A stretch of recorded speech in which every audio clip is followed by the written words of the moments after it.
आपल्याकडे आता माननीय सर्वोच्च न्यायालयाने दिलेल्या आदेशाप्रमाणे ह्या जानेवारी 2026 पर्यंत स्थानिक स्वराज्य संस्थेचा निवडणूक कार्यक्रम संपवणे क्रमप्राप्त आहे. तर त्यासाठी माननीय राज्य निवडणूक आयोगाने काही टप्पे आखलेले आहेत. त्यातील सर्वात पहिला टप्पा जो होता तो प्रभाग रचना करणे. तर आता अंतिम प्रभाग रचना ही जाहीर झालेली आहे. त्याचं राजपत्र देखील आता जाहीर झालेलं आहे आणि ती प्रभाग रचना आता नगरपालिकेत आपण दर्शवलेली देखील आहे. तर नागरिकांना देखील एक आव्हान आहे की आपण ती पाहावी, जेणेकरून नागरिकांना कळेल की आपण कुठल्या प्रभागामध्ये मोडतो. दुसरी गोष्ट, ह्यावेळी जी काही इलेक्शन निवडणूक होणार आहे तर हिच्यासाठी 20 नगरसेवक असणार आहेत आणि तर 20 नगरसेवकांसाठी आपल्याकडे 10 प्रभाग आहेत.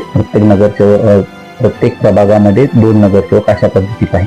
म्हणजे काही मागील जसे 17 होते तसे आता ह्याच्यात थोडासा बदल झालेला आहे. तर हा बदल देखील नागरिकांनी जाणून घेणं गरजेचं आहे.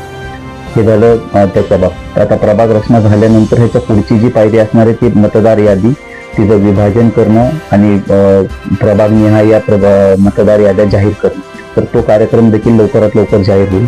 जसं जाहीर होईल तसे आपल्या माध्यमातून माथेरानकरांच्या माहितीसाठी आपण ती नक्कीच कळवूया की